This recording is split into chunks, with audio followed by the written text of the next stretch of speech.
Yes, be ready. Start. For 2 decades now, I have been leading a band of journalists on annual trips to follow state and national elections across India.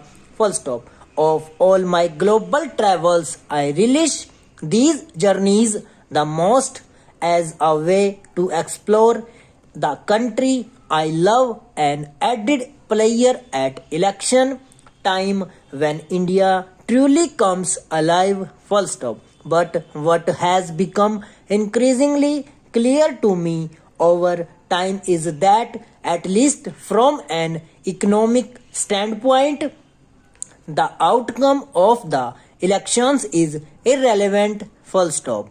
70 years after independence, India has changed in many ways but is more or less the same in one.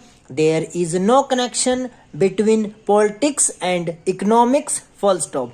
In the last decade, it seemed for a while that a link was building between politics and economics as the few high profile state chief ministers who delivered strong growth were re-elected. Full stop. The rate at which voters rejected the current candidate dropped to a low of 50% last decade compared to the average of 65% that had prevailed since multi-party democracy took root in the 1970s. Full stop. In this decade, however, voters have switched back to their default mode of throwing out the current occupants almost regardless of their economic performance. Full stop. Next stanza.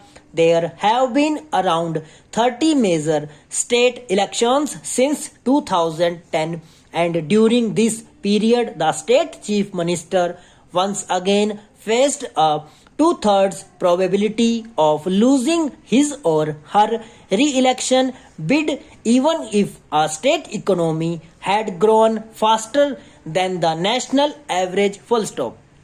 In fact, going back to 1981 when state GDP numbers first became available, records show that even if chief ministers delivered an annual economic growth rate faster than 8%, they faced a 58% chance of getting tossed out of office. Full stop. When Prime Minister Narendra Modi came to power over 3 years ago, expectations were high that he would have. Full stop. Over.